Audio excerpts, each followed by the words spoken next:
Hey, welcome to The Explainer. So today, we're going to talk about something that, well, it affects pretty much all of us. But honestly, it's often fundamentally broken.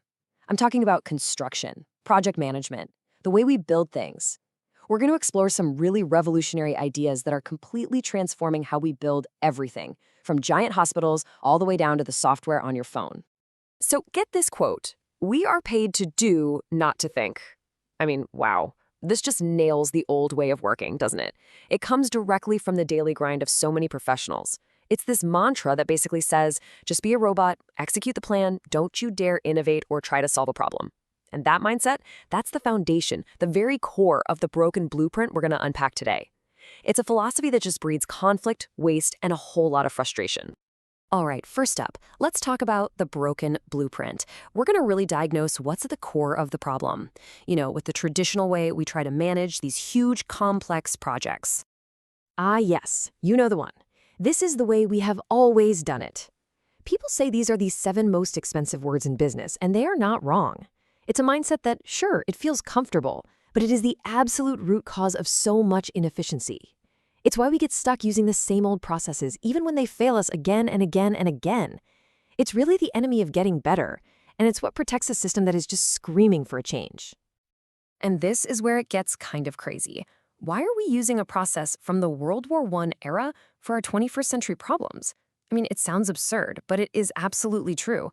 We are still using tools like Gantt charts, which were developed over 100 years ago, to build today's super complex interconnected solutions. These old-school plans are so linear, so rigid. They work on the assumption that you can predict everything right from the start. And let's be real, in a world that's constantly changing, that's just impossible. And here's the real structural problem, the thing at the heart of it all.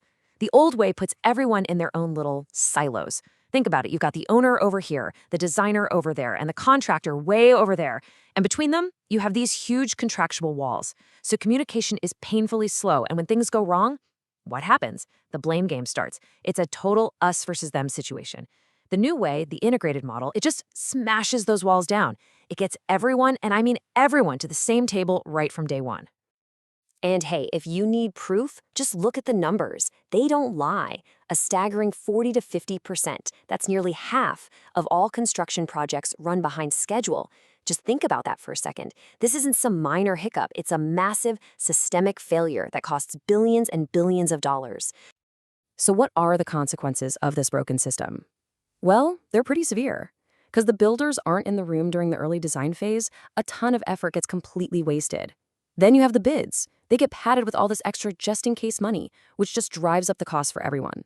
Change orders? They're not the exception, there's a norm. And the whole thing just becomes this toxic, adversarial environment where everyone is just trying to cover their own back instead of, focusing on making a project a success. Okay, so that's the problem. It's a big one. But enough doom and gloom, right? Let's talk about the solution. Let's talk about a new way to build, and it's all based on a really fundamental shift in how we think about work. So, the core of this new philosophy is called Lean, and it's an approach that has 2 goals that are, honestly, incredibly simple but so powerful. Goal number 1, maximize the value for your customer. And goal number 2, minimize all the waste in the process. See, it's not about making people work harder or longer hours. It's about being smart and ruthless about eliminating all the stuff that doesn't actually add any real value.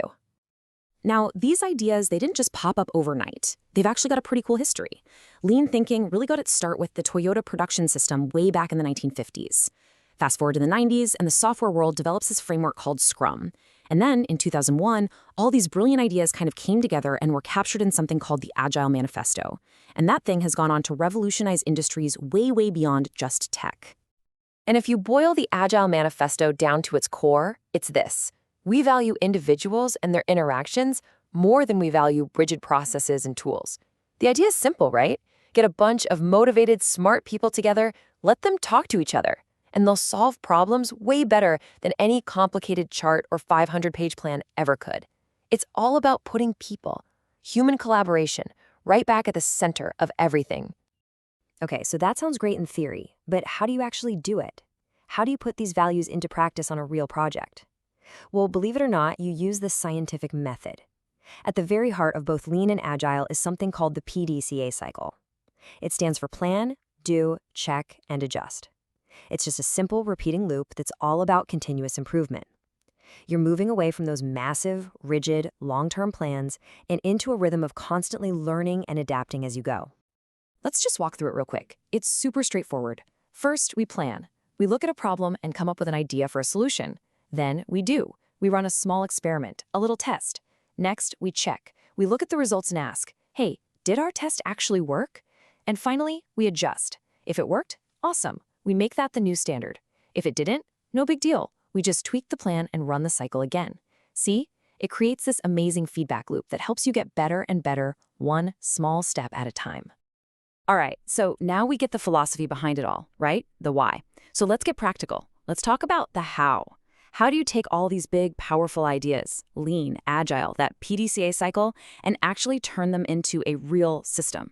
A system a team can use every single day to go from total chaos to a smooth, predictable flow of getting things done. And this is the million-dollar question, isn't it? I mean, it's one thing to sit here and talk about philosophy, but what about a team that's on the ground, under a deadline, feeling the pressure? How do they actually make this happen? Well, the answer is a framework, one that gives you just enough structure to guide you, but not so much that it bogs you down. And that framework is called Scrum. You'll hear it described as a lightweight yet powerful system, and that's exactly what it is. It's designed to help teams tackle really complex work. Now, this is not some super detailed step-by-step methodology. It's more like a simple set of rules and roles that lets a team put all those Agile and PDCA principles into action using short, focused cycles that we call sprints. And the structure? It's honestly brilliantly simple. A Scrum team only has 3 core roles. First, you've got the product owner. Their job is to figure out what the team should build and in what order to get the most value. Then you have the developers. These are the experts, the people who actually build the thing. And finally, there's the Scrum Master. Think of them as a coach or a facilitator. They're a servant leader who makes sure the team is working well together, and their main job is to clear any roadblocks that get in the team's way. And the main tool they use, you're going to love this.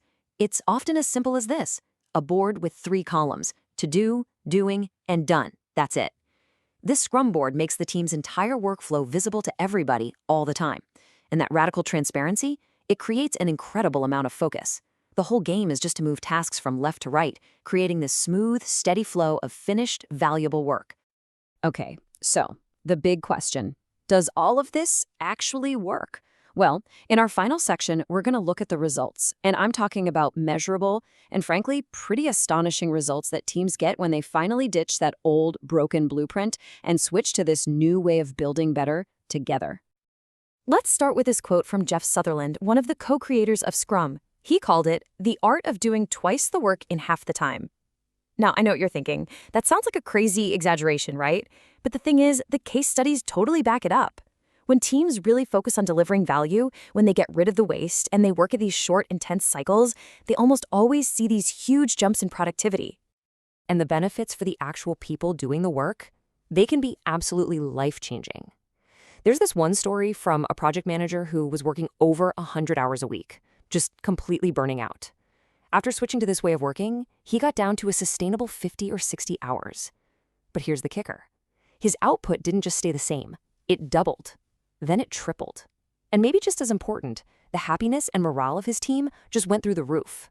People were less stressed, they were way more engaged, and they actually started to enjoy their jobs again. And really, that brings us to the final thought I want to leave you with. Because this is about so much more than just construction or software, right? This is about a fundamentally more human and frankly more effective way for us to work together on tough problems. So the question isn't just about projects. The question for all of us is this: what if the most important thing we ever build isn't a structure at all? What if it's a better, more sustainable, and more rewarding way of working together?